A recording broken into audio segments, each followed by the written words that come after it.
And that's what it was. And after the sparring, we respected each other. Like, it was a different type vibe after we sparred, honestly.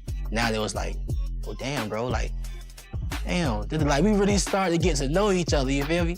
Because when he came to our gym, he was popular. Like, Shakur was the guy. They knew him.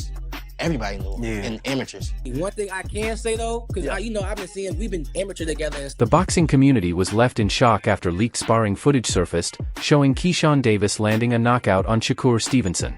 The video put Davis's precision, timing, and technical skill on full display, revealing just how fierce elite-level training can be.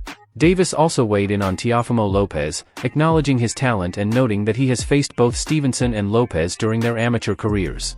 His insights make one thing clear: natural ability alone isn't enough. Meticulous preparation, lightning-fast reflexes, and smart strategy are what truly decide who comes out on top inside the ring. Playing out, because you want me to tell you the truth, like, this fight could have been the winner's bracket fight. In other words, they're jumping to it, but at the end of the era, it may have been Teo and Shakur, especially if you would never fight Shakur, right? How do you see this fight playing out? I see it playing out, let's say, I see it starting off slow. Okay. And then I see as Shakur wins the first round, as Shakur wins the second round, slowly, I think Teo is going to eventually start picking it up and start imposing his will. Right. And then, it's just going to go from there. That's how I think it's going to go. That's a fair assessment. That's a fair one. Keyshawn Davis reflected on his sparring with Shakur Stevenson, clarifying that it was all about competition, not personal issues. He admitted that once the session began, landing solid punches proved difficult, while Stevenson's counters found their mark with ease. Even so, Davis pushed forward, knowing that backing off could be costly. The intense matchup gave him a deeper respect for Stevenson's abilities and reinforced the importance of staying relentless, focused, and disciplined in the ring. I'm confident. I'm knowing I'm about to go in here and beat him up, right? Man, I get in the ring, man. Why I cannot hit this man, right? I cannot hit him, but he touching me. So I was like, oh, this is different. He different. Like, he different. So I just keep, I'm 14, he's 16. I just keep going, I just keep going. So some getting through, some not. Some getting through, some getting not. And I felt as if I was to step off the gas pedal, he was gonna get me. So I just had to keep going, you feel me? And I know he explained that a lot of times in interviews, like that's why he respect me so much, because in that sparring right there, I didn't respect him at all. I was trying to dog him up. You know what I'm saying? Like, and that's what it was. And after the sparring, we respected each other. Like, it was a different type vibe after we sparred, honestly. Now it was like, oh, damn, bro, like, damn. Like, we really started to get to know each other, you feel me? Because when he came to our gym, he was popular. Like, Shakur was the guy. They knew him. Shakur Stevenson has been fully locked in during his fight camp, showing unmatched focus and dedication. Every workout is tackled with discipline as he hones his technique, boosts his speed, and builds top-level endurance. But his preparation isn't just physical. Stevenson dives deep into studying opponents, breaking down strategies, and visualizing countless fight scenarios to sharpen his mental edge. His camp revolves around consistency, precision, and constant improvement across all areas of his craft. With this intense focus, Shakur is set to step into the ring fully ready, confident, and at peak performance, prepared to execute his plan and showcase his very best. How you gonna beat me? Ain't no way you can beat me that way, bro. That's why I keep saying I'm the best. Niggas don't want this shit more than me. I know it. I know it. I want this shit so bad. So bad. Shit easy, yeah. Easy, man. Easy. Always easy, man. You already know. Always easy, man. It's supposed to be a sprint. Let's go. This ain't no sprint. No, it's a job. Let's go. We ready. Keyshawn Davis looked back on his long history with Shakur Stevenson, describing a connection that went far beyond the ropes. From the start, he considered Stevenson like a brother.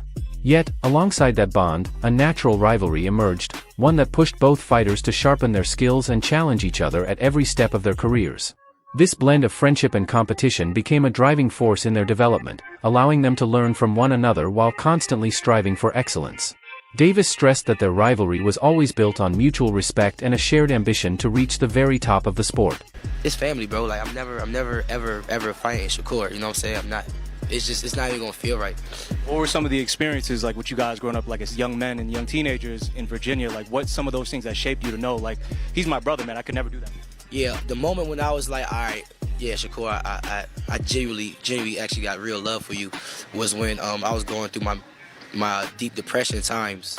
Even before I was going into the mental home, I used to tell my brother a lot, but then I started like backing off from my little brother because he was my little brother. I started talking to Shakur a lot about like how I was feeling and how I was thinking and what I was doing to myself. And Shakur was just giving me advice that I really like take in and like, damn, okay, I got you and stuff like that. And then I end up going to the mental home and, you know, like he calling me in there, checking up on me and stuff like that. I get out of the mental home, he pulling up on me, making sure I'm straight, making sure I get back in the gym, making sure I continue to do what I love. So On the Ariel Helwani show, Shakur Stevenson opened up about his highly anticipated showdown with Teofimo Lopez. Known for his sharp skills and ring IQ, Stevenson addressed skeptics who questioned whether he's ready to take on a fighter of Lopez's caliber. He made it clear that Lopez has never faced an opponent like him. Stevenson believes his speed, adaptability, and tactical approach will challenge Lopez in ways no previous opponent has. He emphasized that his focus is on mastering the fight itself, not the hype, showing a mindset rooted in preparation, execution, and the drive to achieve greatness. Stevenson also stressed the importance of sticking to his own style. He has no plans to change his approach just to satisfy expectations or get drawn into reckless exchanges. Instead, he aims to fight strategically, controlling distance, timing, and pace while capitalizing on any mistakes Lopez makes. By staying composed and relying on his boxing intelligence, Stevenson intends to control the rhythm of the fight from bell to bell. This methodical approach highlights his maturity and demonstrates why he's recognized as one of the most cerebral young talents in boxing today. You know, they could say that, but I know he never fought nobody on my level. Like, I'm 1,000,000% sure that Tio has never seen nobody as good as me in his life. He's talking about, like, once he gets through you, then he wants Crawford, names like that. How do you think he would do against someone like Terrence at this point? I think he gets knocked out. Can't even hang with him. Yeah, he's too little. But it's too big for him. Right. As far as skills, though, do you think he's on par with the likes of Terrence? I'm not going to say he's on the Terrence Crawford level of skills, but he's very skillful. He got a lot of things with him that puts him at a high level. One thing that was interesting to me was it seemed like you were going to move on from Matchroom, but now Eddie Hearn is involved in this, and this is a Matchroom event, it seems like. I know it's a ring card too, but he's promoting it here in the United States. So what is the state of your relationship with Eddie and Matchroom at this point? Eddie's my guy. I'm actually not signed to Matchroom, but he's my guy. I'm a big fan of Eddie Hearn, and nothing but respect to him, but I'm glad he's the promoter that's on this card. I'm glad to share the spotlight with his promotional company. So if he's your guy, how come you're not signed to Matchroom? I mean, it's just business. If it makes sense, then I will. You know, if it come down to it and that's what makes sense, then we'll do it. But right now, I don't think it makes sense. Okay, so are you just more of like your own man at this point? Your own entity? Yeah, I am. Okay. Do you negotiate with the ring people, with Turkey? You just do that yourself? No, me and my manager. Booz Ennis, a well-known boxing analyst and commentator, weighed in on the Stevenson vs. Lopez matchup, delivering a clear warning to Teofimo Lopez. He stressed that underestimating Shakur Stevenson would be a serious misstep. Ennis explained that Stevenson's speed is more than just fast hands, it's a strategic weapon that lets him control exchanges, dodge incoming shots, and set up precise counters. Fighters who depend only on raw power, without respecting timing and movement, often struggle against him.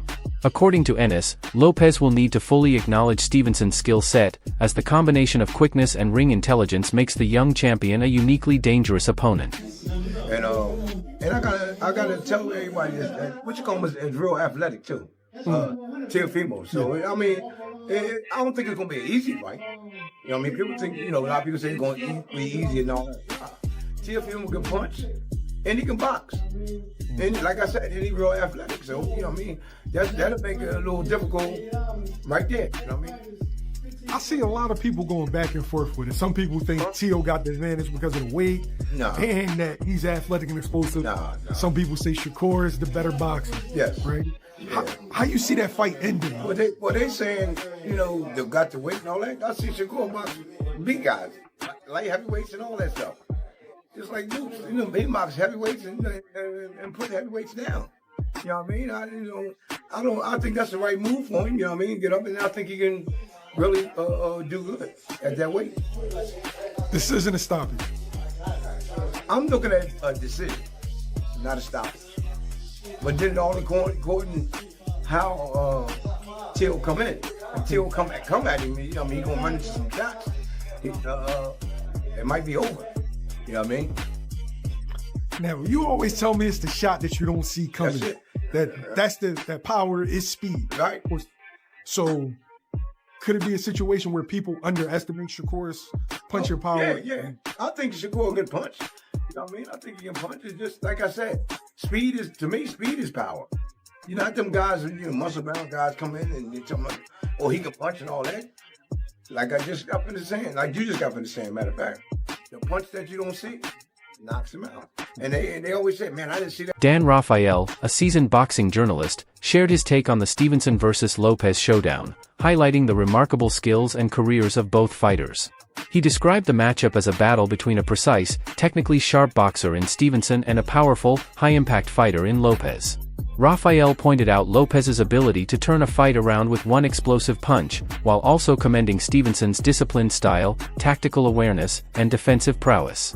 According to Rafael, it's this clash of contrasting strengths that makes the fight so intriguing, as each athlete has the tools to control the outcome depending on how the action unfolds.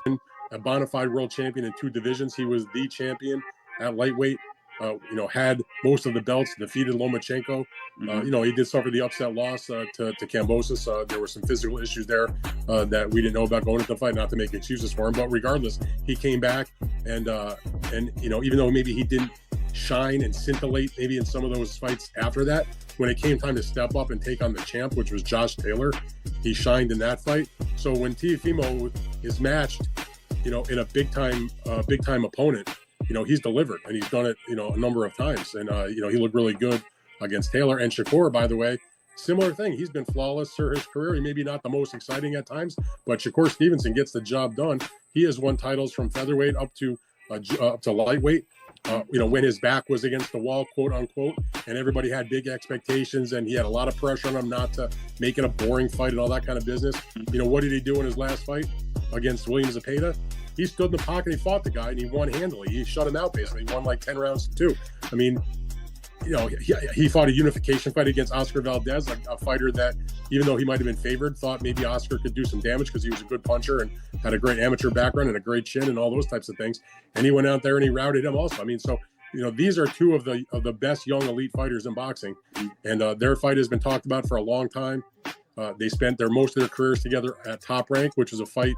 If you ever ask Bob Arum, he'll tell you that was a fight that Top Rank, down the road had their eye on at some point when they were going to be, closer in weight to each other. Because obviously Teofimo had started off, a little bit heavier than Shakur, but they would eventually catch up to each other. They're both Olympians, by the way. Teofimo he's American, but he fought for his parents' country of Honduras in that same Olympic Games. It was Shakur Stevenson winning a silver medal for the United States. I mean, they have all kinds of accomplishment. I do think they have a healthy respect for each other. They know each other for all the years being at Top Rank events together. They fought on the same undercard twice when the main event was Terrence Crawford, who was obviously very close to Shakur, but Teofimo was on those shows also. So, and they're doing it in the right place. This is not a fight they're taking to a place that doesn't make sense. All respect to the big matches they do in Saudi Arabia, but this is the kind of fight that belonged in America.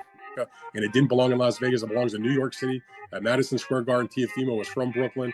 Shakur is from Newark, New Jersey, which is a 5-minute train ride from Midtown Manhattan. I mean, it's got everything you want to see. The Garden hasn't had a lot of big fights in the main arena over the last few years. The last one they had was the third fight between Katie Taylor and Serrano. But before that, it'd been, a couple years, I think, since they had a main arena fight. So Tim Bradley, former world champion and respected analyst, broke down the Stevenson vs. Lopez fight, highlighting its technical depth and broader significance for boxing. He explained that the matchup showcases the new generation of elite fighters testing each other to establish the sport's next hierarchy. Drawing comparisons to Devin Haney's rise, Bradley noted that athletes like Stevenson represent a wave of fighters who combine skill, adaptability, and strategy with traditional power. According to Bradley, this fight is a chance for both Stevenson and Lopez to cement their standing, demonstrating how modern boxing balances raw athleticism with technical mastery. He pointed out that Stevenson's precision, speed, and tactical awareness force opponents to elevate their own game, while Lopez, known for his explosiveness and athleticism, must adjust to Stevenson's measured, strategic approach. Bradley also highlighted the learning opportunity for younger fighters, who can study Stevenson's disciplined methodology and Lopez's ability to impose power and control under pressure. Ultimately, Bradley framed this matchup as a defining moment, not just for the two men in the ring, but for the sport itself, showing how boxing continues to evolve. I think Devin Haney setting the trend. Devin Haney setting the trend, yeah. Yep, he's setting the trend. Now all these young guys starting to test themselves against each other now. That's what we want to see. That's what we want to see. We want to see who the best is, yo. And then the winner of this fight right here needs to fight Devin Haney. Why not? Why not? Keep it going. Keep it going. But anyways, look, this is a message, man. Anybody that's going to be working that hard, y'all better make sure y'all do y'all damn homework. I'm talking about any commentators, any host, anybody. Do your damn homework, man, for real.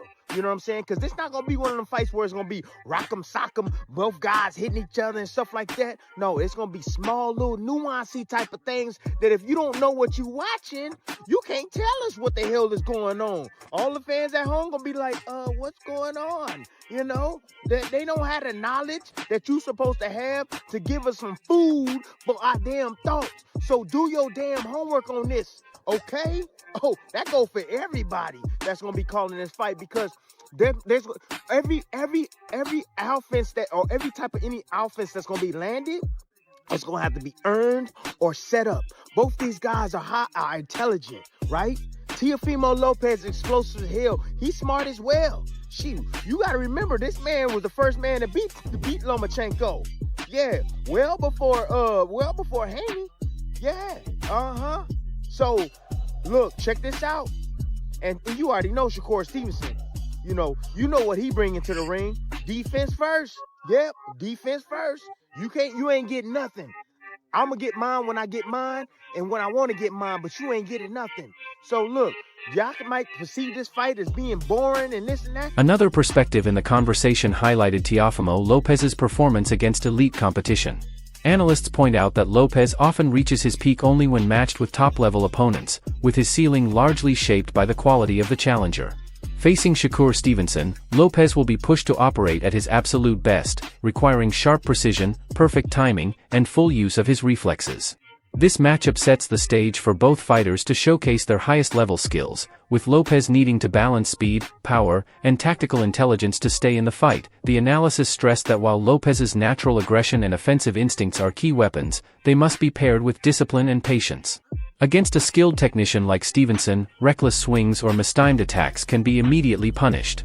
Stevenson's ability to control distance, anticipate punches, and read Lopez's patterns makes the challenge even greater, demanding that Lopez execute his game plan with both power and careful strategy. Because they are elite fighters, he needs that to bring out the very best in him. I just can't see how it's possible that whilst Teofimo, we've seen a ceiling with him in terms of he's been beaten by certain opponents, we know that he can lose in the ring, but I don't know if that's a genuine ceiling, because I think that his ceiling is actually one of the most changeable in boxing based on who's in front of him. And so actually, I think there's a very, very good chance we're going to see the best possible version of Teofimo Lopez in the ring against Shakur Stevenson. But we should talk about Shakur Stevenson before we get into the nuts and bolts of the fight, what it might look like, and why it is so risky for both men. Now, Shakur Stevenson is currently undefeated. He's 24-0 with 11 KOs. He turned pro back in 2017. He's the same age as Teofimo Lopez at 28 years old, both men in their athletic primes. He's 5'8". I mean, these are on paper heights, so potentially a little bit shorter. That wraps up today's breakdown. Make sure to stay tuned for the next one.